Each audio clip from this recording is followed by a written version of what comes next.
Eh ben, bonsoir à tous. Bonsoir, bienvenue sur le salon JLC, salon J'aime la chasse dédié à l'approche.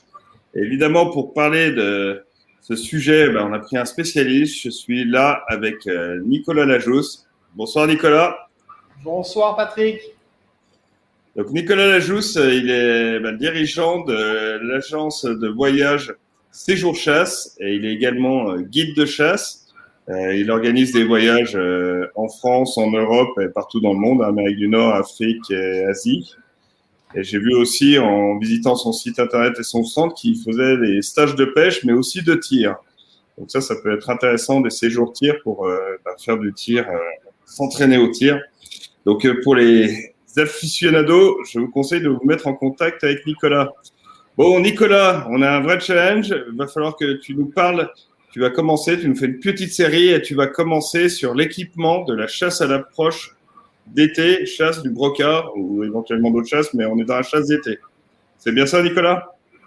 Oui, tout à fait, Patrick. On ne part pas n'importe comment chasser à l'approche, du moins l'été, le brocard. Du coup, il faut un minimum d'équipement qu'on va avoir besoin, tant pour approcher les animaux, tout le matériel qu'on va avoir, qu'on a besoin. Donc, il faut se munir d'un sac à dos. Moi, j'utilise un petit sac à dos comme ceci, où je mets dedans tout mon nécessaire pour effectuer cette chasse.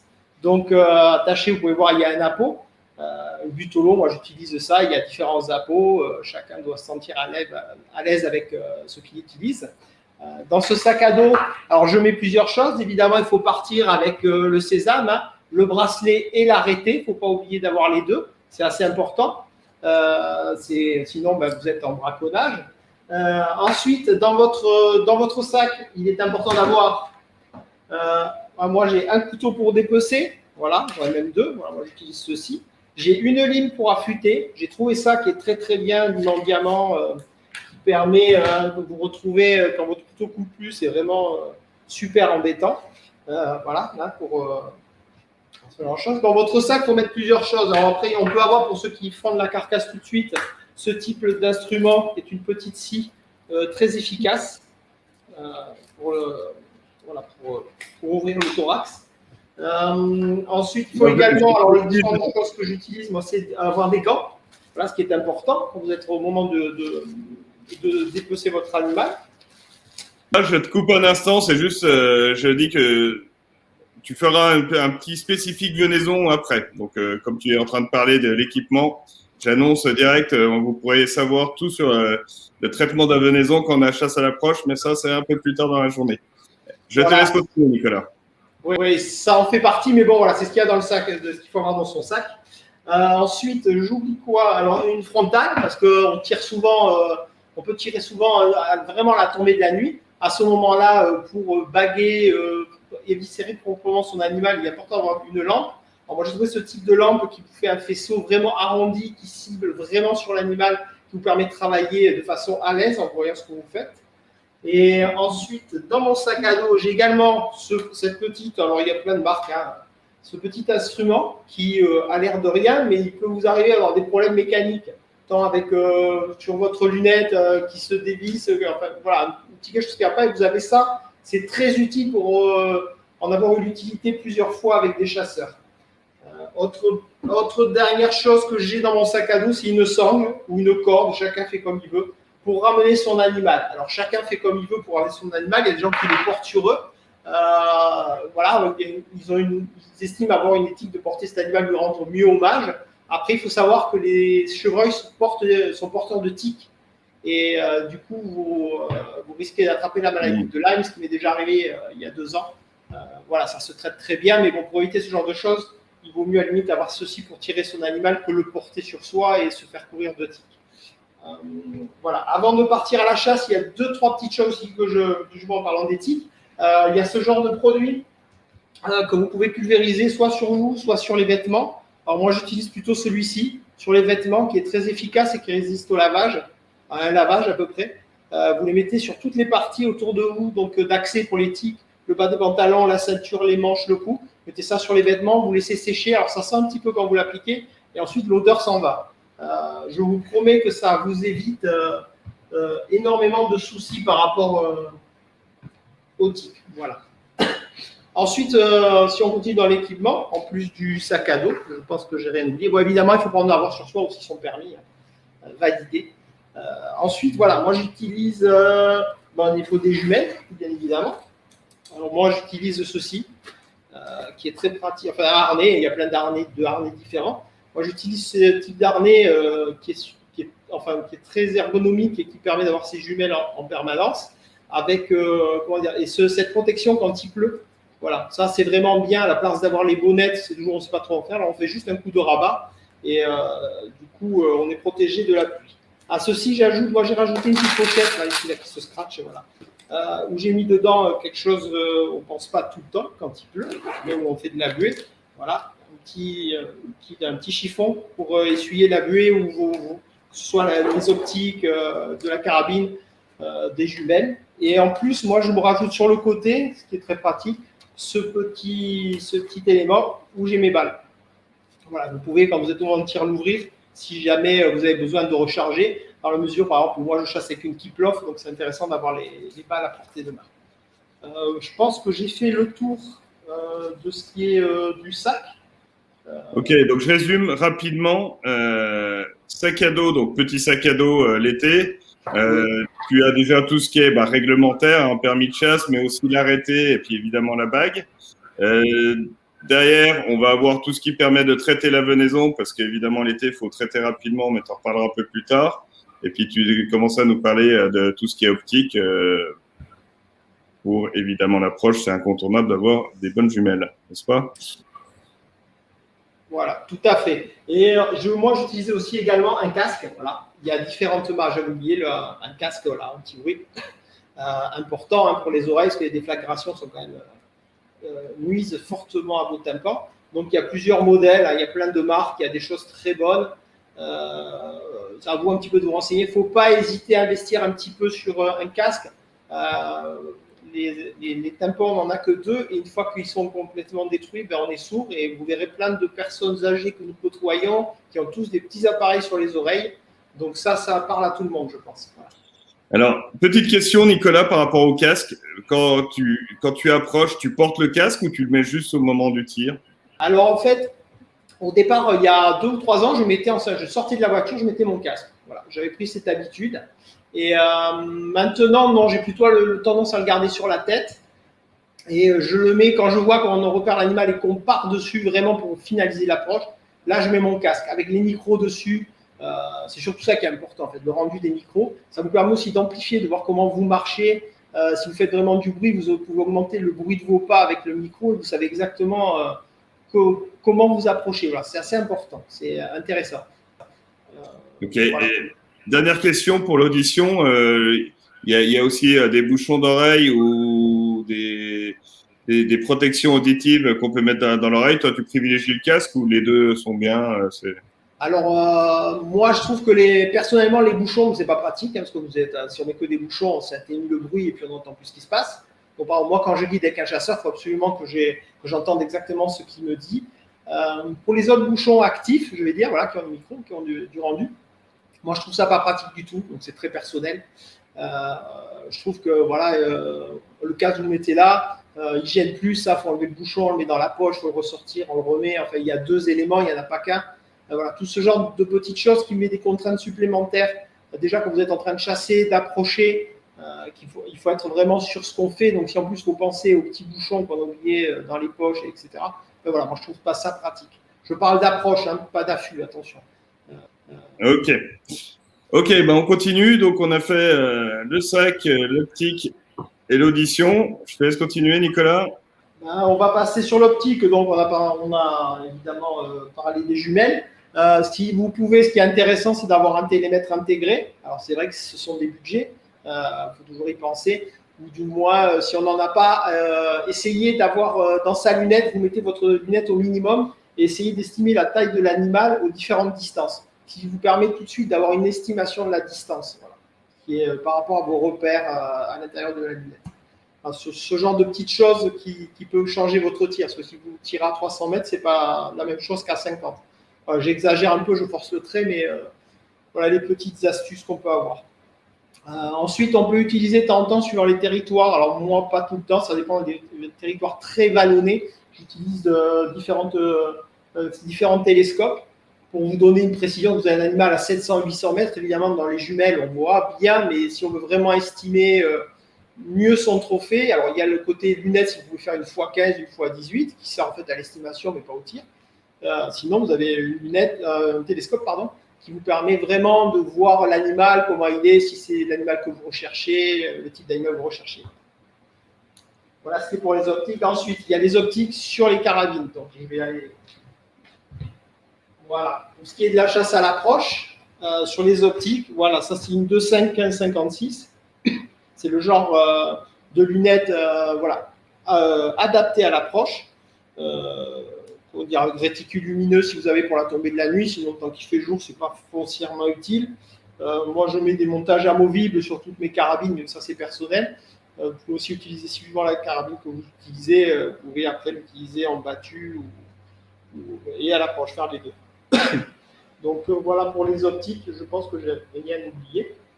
Eh ben, on peut enchaîner directement avec l'arme, vu que tu l'as entre les mains. Voilà, donc il y a 3 types d'armes. Hein. Donc la première, c'est la Kiplov, voilà.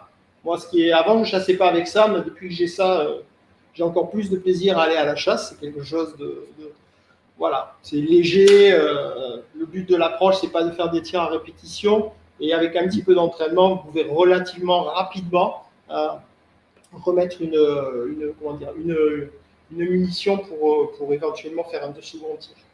Donc, pour ceux qui ne connaîtraient pas la Kiplov, on peut mettre une seule balle dans. Voilà, la Kiplov, pardon, c'est une carabine où on n'a qu'une seule munition.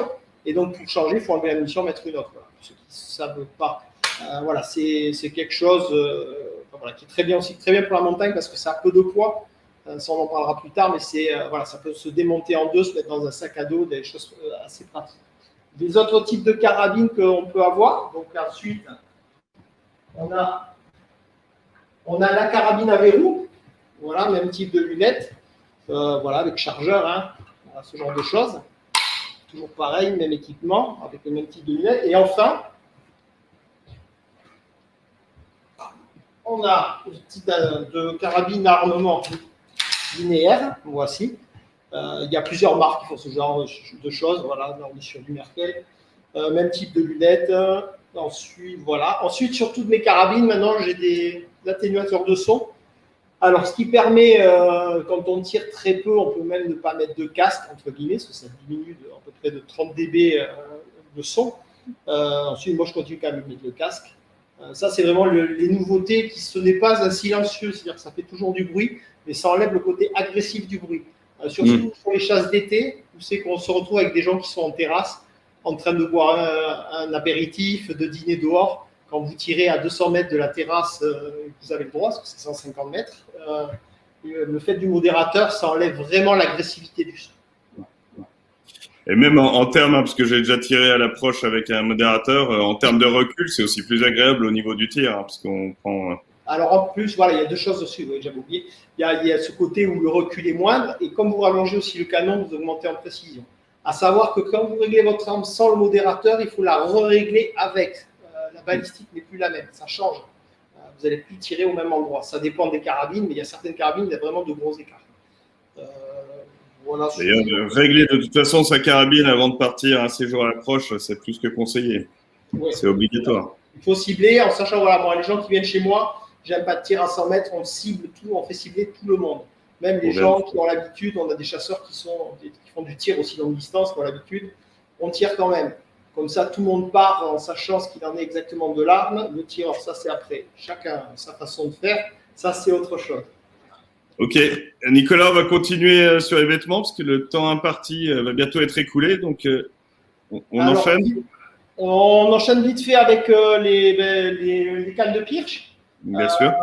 Voilà, donc, je vous amène ça tout de suite. Hop là.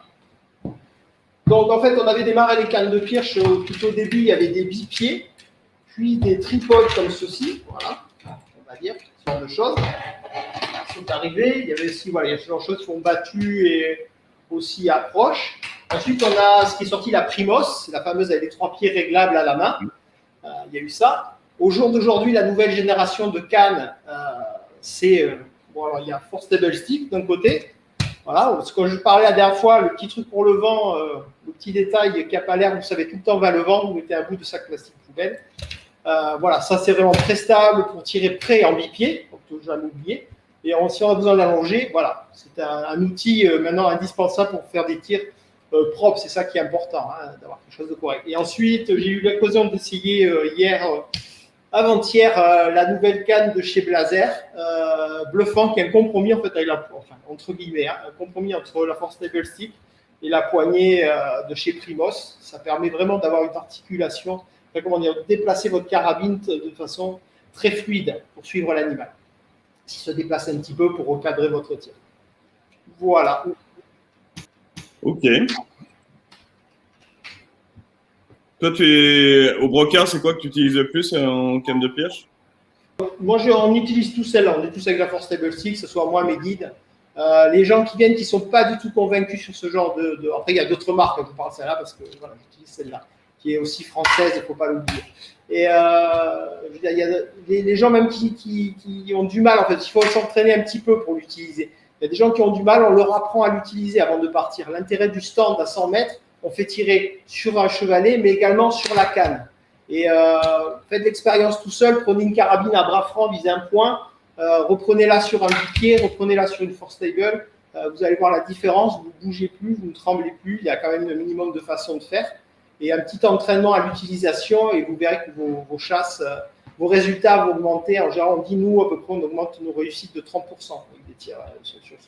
Bon, donc on finissait sur les cannes de pioche. Il faut un petit peu d'apprentissage, évidemment, comme pour tout, mais c'est un accessoire incontournable. On continue sur les vêtements, Nicolas?